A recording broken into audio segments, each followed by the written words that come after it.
사도신경으로 신앙 고백드림으로 새벽기도 올려드립니다. 나는 전능하신 아버지 하나님 천지의 창조주를 믿습니다. 나는 그의 유일하신 아들 우리 주 예수 그리스도를 믿습니다. 그는 성령으로 잉태되어 동정녀 마리아에게서 나시고 본디오 빌라도에게 고난을 받아 십자가에 못 박혀 죽으시고 장사된 지 사흘 만에 죽은 자 가운데서 다시 살아나셨으며 하늘에 오르시어 전능하신 아버지 하나님 우편에 앉아 계시다가 거기로부터 살아있는 자와 죽은 자를 심판하러 오십니다. 나는 성령을 믿으며 거룩한 공교회와 성도의 교제와 죄를 용서받는 것과 몸의 부활과 영생을 믿습니다. 아멘. 하나님의 말씀 마태복음 7장 7절 8절 두 절 말씀을 함께 보겠습니다. 마태복음 7장 7절부터 8절 말씀을 제가 봉독하도록 하겠습니다. 마태복음 7장 7절 8절입니다. 구하라 그리하면 너희에게 주실 것이요 찾으라 그리하면 찾아낼 것이요 문을 두드리라 그리하면 너희에게 열릴 것이니 구하는 이마다 받을 것이요 찾는 이가 찾아낼 것이요 두드리는 이에게는 열릴 것이니라. 아멘. 그리스도인의 삶에 있어서 가장 큰 권세는 기도응답입니다. 기도응답. 제가 가끔 1년에 한 번, 두 번 정도는 그렇게 그 기도를 하는 것 같아요. 하나님, 내가 어설픈 목사인데 목사가 기도하는 거 안 들어주시면 제가 목회 어떻게 합니까? 하면서 기도 응답의 고난에 대해서 하나님한테 가끔 탄식할 때가 있죠. 그러니까 우리가 살아가면서 정말 중요한 일은 기도가 응답되는 일입니다. 응답되는 일이고 그것 때문에 힘나고 그것 때문에 사역할 수 있고 그것 때문에 살아갈 수가 있는 것이죠. 요한일서 5장 14절 말씀에 그를 향하여 우리의 가진 바 담대한 것이 이것이니 그의 뜻대로 무엇을 구하면 들으시는 것이다. 이렇게 고백하고 있습니다. 하나님 뜻대로 구하면 하나님이 들어주시기 때문에 우리는 담대할 수가 있다는 거예요. 힘을 얻고 승리할 수가 있다 하는 것입니다. 그 담대함이 오늘 저와 여러분에게 있기를 바랍니다. 기도하면 응답된다는 믿음 없으면 새벽에 이렇게 못 나오죠. 그럼요. 그 믿음 있으니까 나오는 거지. 그 하나님께 내가 구하면 하나님이 응답하신다. 내가 성전에 올라 첫 시간에 하나님 앞에 나의 소원을 아뢰인다. 이거 하니까 나오는 거지 뭐. 새벽장 흡수 나오는 사람이 어디 있어요? 그런 사람 없어. 정말 믿음 있는 사람들에서 새벽 기도를 나오는 사람들은 믿어도 돼요. 믿을 만한 사람들이라고. 기분 좋죠? 하여튼 그 기도 응답의 권세가 있기를 바라고 그 기도에 관한 말씀을 예수 그리스도께서 가르쳐 주신 것 중에 제일 유명하고 또 분명한 말씀이 오늘 마태복음 7장 7절로 8절이죠. 이거 교회 안 다니는 사람들도 또 뭐 TV나 이런 데서도 인용할 정도로 아주 유명한 말씀입니다. 구하라 그리하면 너에게 주실 것이요 찾으라 그리하면 찾을 것이고 문을 두드리라 그리하면 열릴 것이다. 이 말씀은 정말 유명하고 중요한 말씀인 것입니다. 이 말씀 예수 그리스도께서 산상수훈이라는 이 보석 같은 예수 그리스도의 설교 가운데 아주 중요한 기도 구하라 찾아라 두드리라를 딱 말씀하셨어요. 정말 중요한 말씀을 딱 던지셨는데 이 모든 그 메시지는 문맥을 봐야 돼요. 앞 전후 문맥을 봐야 전체의 이미지와 내용이 이루어질 수가 있고 해석될 수가 있고 정확하게 분별될 수가 있는 것이죠. 그런 의미에서 오늘 이 구하라 찾으라 두드리라는 기도 응답에 관한 메시지를 던져주시는 그 전과 후에 이 핵심 메시지를 보강해주고 이걸 힘을 실어주는 기반이 되는 전후 문맥에 어떤 말씀이 있는가를 찾아보는 것은 대단히 중요합니다. 이게 흐름이라는 게 있는 것인데 그리스도께서는 의도적으로 뭔가 메시지를 뚜벅뚜벅 던졌어요. 그러니까 탁 던지고 핵심을 말하고 탁 던지고 이렇게 진행해 나가는 이런 과정들을 보게 되는데 구하라 그러면 너에게 주실 것이요 찾으라 그러면 찾아낼 것이고 문을 두드리면 열려진다. 기도하라. 기도가 응답된다는 메시지를 주시기 위한 전초 메시지로서 뭐가 어울렸을까요? 뭐 어려운 일을 당하던 사람이 좋아지는 내용들을 말씀하신다든지, 기도 응답을 받았던 과거의 신앙의 선진들에 관한 이야기를 한다든지, 기도에 관한 메시지가 앞에 있었어야 옳은데 전혀 문맥이 맞지 않은 듯한 내용이 나옵니다. 그게 뭐냐면, 이 기도라는 주제 앞 주제는 뭐였냐면 비판하지 말라. 사람 비판하지 말아라. 비판받지 않으려면 너 비판하지 마라. 네가 비판하면 너도 비판받는다. 그 얘기를 먼저 하시는 거예요. 비판하지 마라. 네 헤아리는 그 헤아림으로 네 인생도 헤아림 받는 인생이 될 것이다 하고, 비판하지 말라는 말씀을 던져놓고는 그리고 기도하라는 거예요. 이게 뭔가 문맥이, 이게 다이아몬드가 이렇게 있는 반지를 볼 때 이 반지의 옆에 이 받침대 같은, 알 받침대 같은데 이게 전혀 다른 그런 내용이에요. 그러니까 정말 중요한 메시지가 되기도 하겠지만 문맥은 다른데 어떤 의도가 있으실까를 고민하게 되는 그런 말씀입니다. 아무튼 기도를 가르치시기 전에 먼저 비판하지 말고 살라는 것을 가르칩니다. 정말 쉽지 않은 일이죠. 비판을 받지 않으려면 너희도 비판받지 말아라. 그런데 이게 기도 응답이 신앙생활하는데 가장 큰 권세라면, 그 신앙생활하는데 가장 큰 권세인 예배와 제사를 드리는데 이 이야기뿐만 아니라 마태복음 5장에서도 제단에 제물을 드리다가 내가 형제에게 원망 들을 만한 일이 생각나면 먼저 가서 화해하고 와서 그 후에 제물을 드리라고 그랬거든. 그러니까 이게 전혀 다른 맥락의 말씀이 아니고, 원래 형제와의 관계가 기도 응답과 제사의 중요한, 이게 핵심 가치가 된다는 거예요. 요소가 된다는 거죠. 그 말씀을 하신 거다고 저는 이해가 됩니다. 여러분, 비판하고 살면서, 원망하고 살면서, 남과 불화하고 살면서 기도 응답 잘 안 됩니다. 먼저 비판하지 말라 하시는 그 말씀을 듣고 원망 들을 만한 일이 생각나거든 화해하고 와서 예물을 드리고 기도를 드리라는 말씀에 순종할 때의 역사가 나타나는 거예요. 그래서 저는 이 형제를 비판하지 말라는, 사람을 비판하지 말라는, 사람과의 관계를 잘하고 살라는 이 말씀이 기도 응답의 앞문이라고 본 거예요. 이게 앞문이 열려야 안으로 들어갈 수가 있는 거죠. 기도 응답의 문이 열리려면 먼저 사람과의 관계가 좋아야 된다 하는 것입니다. 사람과의 비판하는 사람들의 특징이 뭐냐면 내로남불입니다. 나를 못 봅니다. 전혀 못 봅니다. 남 욕하는 사람들은 자기 못 봅니다. 그리고 누군가가 지적하면 막 미치고 환장하려고 합니다. 파르르르 합니다. 왜냐하면 전혀 보이지 않던 내 얘기가 딱 비춰지니 이걸 감당을 못하는 거예요. 그러니까 비판하는 사람들의 그 비판의 이유에 대해서 마태복음 7장 3절 말씀에 형제의 눈 속에 티는 보고 자기 눈 속에 대들보는 보지 못하는, 안 보이는 그것 때문에 남을 비판하게 된다 하고 예수께서 가르쳐 주신 거죠. 오늘 여러분 자신을 볼 줄 아는 지혜가 있기를 바랍니다. 착해질 수 있기를 바랍니다. 너그럽고 또 수용 가능한, 또 인정할 만한, 인정받을 만한 그런 삶을 살아야 되죠.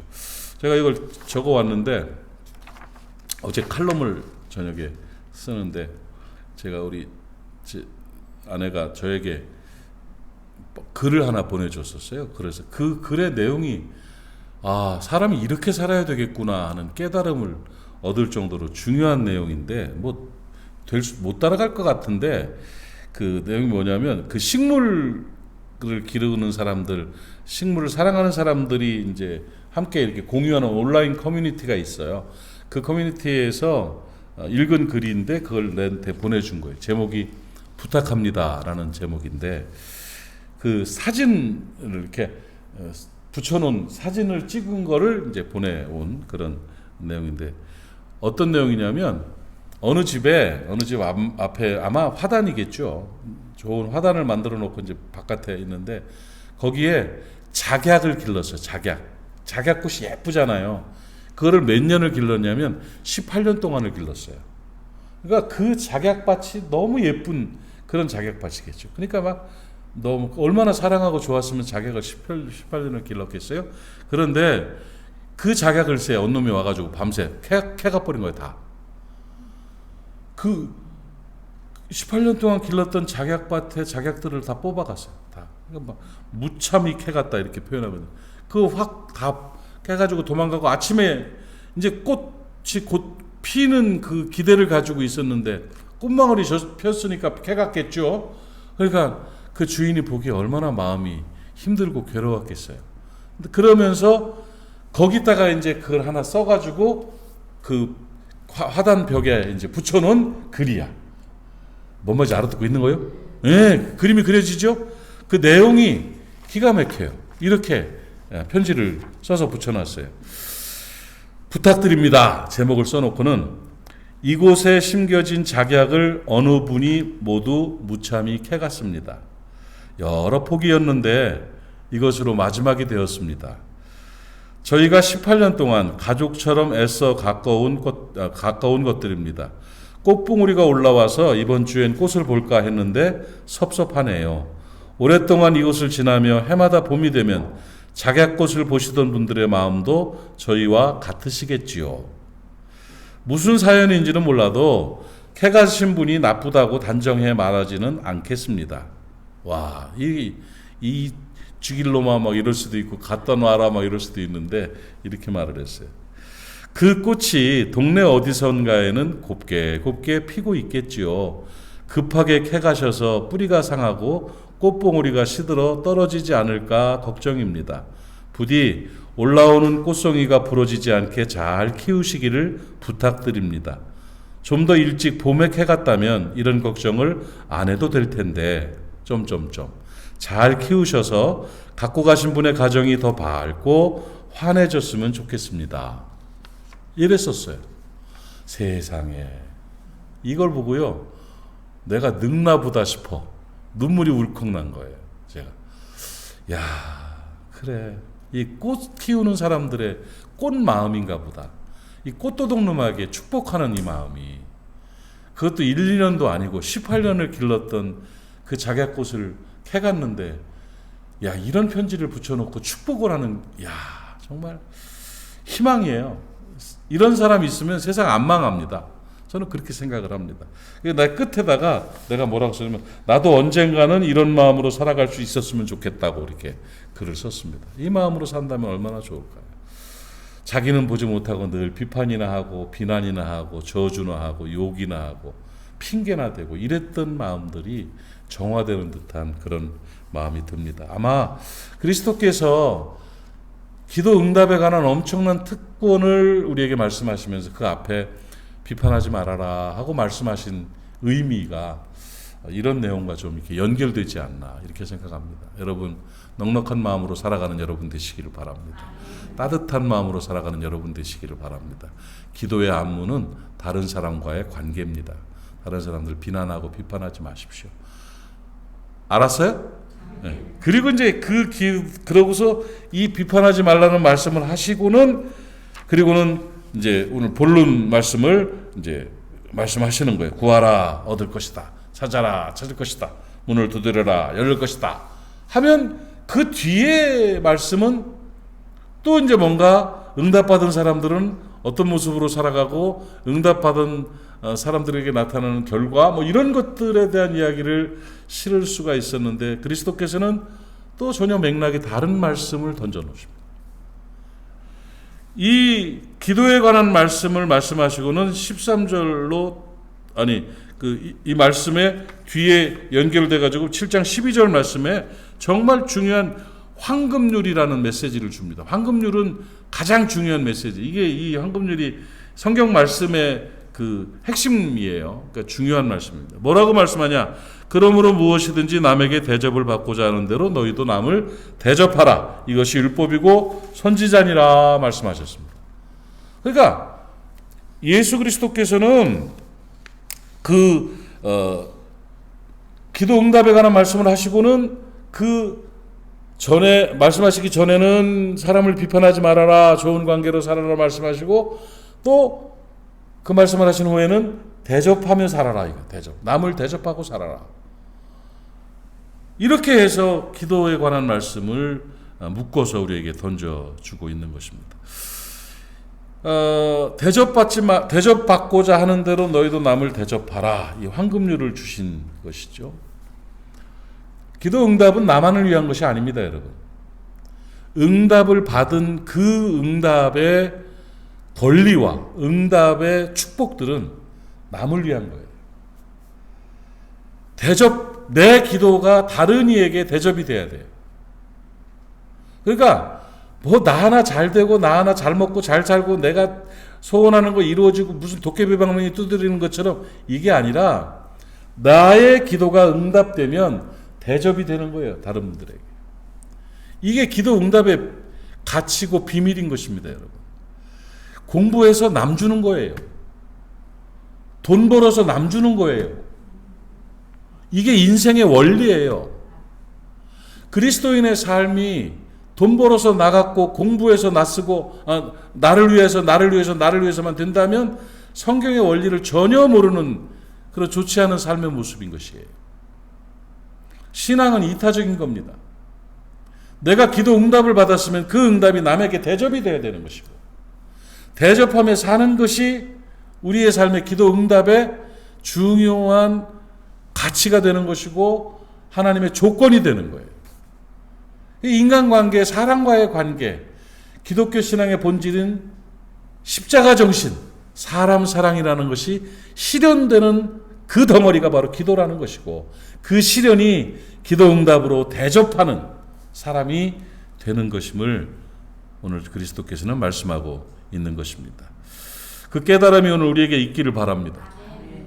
그래서 기도가 응답되는 뒷문은 바로 사람을 대접해 주는 거예요. 도와주고 나눠주고 함께 해주고 하는 것이죠. 멋있는 사람은요, 남 주는 사람이에요. 남 주는 사람. 남에게 잘 줄 줄 아는 사람. 잘 안 되죠. 근데 그러나 그렇게 사는 게 멋진 삶이에요. 어제인가 그제인가 어느 분 이렇게 봤는데 이름은 제가 기억을 못해요. 우리 가족들이 다 존경하는 사람이래. 나도 존경하기로 했는데 여자분인데 뭐죠 이름이? 밀라노나? 뭐? 밀라논나? 밀라논나라는 이름이에요? 밀라논나 알아요? 무슨 명품 브랜드의 대표이시고 여자분인데 흰머리에 아주 고급스럽게 생기신 노인인데 정말 대단히 멋지게 사셔요. 품격 있는 노인네. TV에 나와서 가끔 이렇게 강연도 하시고 이렇게 인터뷰도 하시는데 그분이 고3짜리 아들이 갑자기 죽을 위기에 처해 있었대요. 그래가지고요 병원에서 뇌수술을 하는데 못 견디게 힘들더래요. 그래서 정말 온 생을 바쳐서 기도를 했대. 살려달라고. 하나님 살려주시면 얘 같은 아이들을 위해서 내가 평생 살겠다고. 살려주셨대요. 지금도 막 제일 친한 친구로 이렇게 아들하고 같이 다니고 하는데 그 약속을 지킨 거예요. 수입, 책에 관한 거에 대한 엄청난 부분들을 전부 가난하고 소외된 어린아이들을 위해서 또 외국의 그 아이들을 위해서 다 기증하면서 기부하면서 살아가요. 그 기도 응답의 대접의 역사가 있는 보면서 막 가슴이 뭉클뭉클 하더라고. 이름도 모르는 분이지만 그의 삶의 행적들과 기도한 것에 대한 약속을 지켜나가는 평생의 그 모습, 그로 인한 엄청난 축복을 받는 그 모습들이 너무 귀해요. 삼풍백화점이 무너질 때 그때 거기 직원이었대요. 근데 월수금 출근하고 화목 출근 안 하는, 강의하는, 대학에 강의를 나가는 그 젊은 시절이었는데 목요일날 자기가 출근 안 했을 때 삼풍백화점이 무너진 거야. 거기 있었으면 그냥 같이 죽었을 거 아니에요. 그러니까 그런 덤으로 사는 인생이라는 걸 깨닫고는 그분이 그렇게 밀라논나? 그분 그렇게 멋지게 이렇게 살아가는데 지금 이 나이에 나 챙기고 살면 얼마나 비참하겠어요. 내가 그 말에 내가 이 나이 먹어가지고 나만 생각하고 살면 그게 뭡니까? 나 그렇게 안 살 겁니다. 이 말이야. 나눔, 섬김, 대접. 나이를 먹을수록 우리가 더 그런 모습들로 살아가고 그렇게 살 때 기도 응답의 뒷문으로서의 역할을 하게 되는 것임을 우리가 좀 깨달았으면 참 좋겠습니다. 여러분, 그리스도인의 삶의 최고의 가치 기도 응답. 그 기도 응답은 비판하지 말라는 말씀과 남을 대접하라는 말씀, 그걸 통해서 완성되는 것입니다. 왜 그러냐면 기도 응답은 하나님께서 사람을 통해서 하십니다. 내가 비판했던 그 사람을 통해서 응답이 나타나고 내가 대접했던 그 사람을 통해서 응답이 나타나는 겁니다. 그렇기 때문에 마태복음 7장에 나타난 구하라, 찾으라, 두드리라의 핵심은 먼저 남을 비판하지 말아라는 말씀, 그리고 남을 대접하라는 말씀으로 인해 완성되는 것입니다. 그렇게 기도의 앞문과 뒷문이 열려서 기도 응답의 멋진 삶을 사는 저와 여러분 되시기를 축복합니다. 기도합시다. 하나님 아버지, 은혜를 감사합니다. 오늘 주신 말씀 그대로 우리의 마음속에 잘 와닿게 해 주시옵시고 이 말씀에 순종하는 우리가 되게 해 주시옵소서. 기도 응답 자체를 바라보는 것도 중요하지만 그 앞문과 뒷문을 바라보는 것은 더욱 중요함을 우리가 깨달았습니다. 이 땅을 살아가면서 사람들 비판하지 않고 살 수 있도록 도와 주시옵소서. 그 자격꽃 주인과 같은 따뜻한 마음으로 살아가는 우리 모두가 되게 해 주시옵소서. 또 응답받은 그 응답으로 대접하는 삶을 살게 해 주시옵시고 나로 말미암아 주변이 밝아지고 행복해지는 복된 삶을 살아가는 우리 모두가 될 수 있도록 은혜 허락하여 주시옵소서. 우리의 기도 응답이 하나님께 영광이 되고 사람들에게 복이 되게 해 주시옵소서. 오늘도 기도하는 주의 백성들 기억하여 주시옵시고 저들의 기도가 주 앞에 응답되게 하옵시며 우리의 삶이 더욱 복되게 해 주시옵소서. 예수님의 이름으로 축복하고 기도하옵나이다. 아멘. 하늘에 계신 우리 아버지의 이름을 거룩하게 하시며 아버지의 나라가 오게 하시며 아버지의 뜻이 하늘에서와 같이 땅에서도 이루어지게 하소서. 오늘 우리에게 일용할 양식을 주시고 우리가 우리에게 잘못한 사람을 용서하여 준 것 같이 우리 죄를 용서하여 주시고 우리를 시험에 빠지지 않게 하시고 악에서 구하소서. 나라와 권능과 영광이 영원히 아버지의 것입니다. 아멘. 말씀 기억하시면서 기도하시고 돌아가 오늘도 복된 날 되시기를 바랍니다. 주님 한번 부르고 통성으로 기도합니다. 주여, 아버지 하나님 은혜를 감사합니다. 오늘 이 아침에 사랑하는 주의 백성들이 함께 모여서 주님 앞에 예배하고 하나님의 말씀을 듣고 이제 어떻게 살아야 될 것인가를 깨닫고 이제 주님 앞에 중보하고 기도하며 나아갑니다. 하나님 마음문 열어주시옵소서. 입술의 문을 열어주시옵소서. 하늘 문을 여시고 기도의 문을 열어주시옵소서.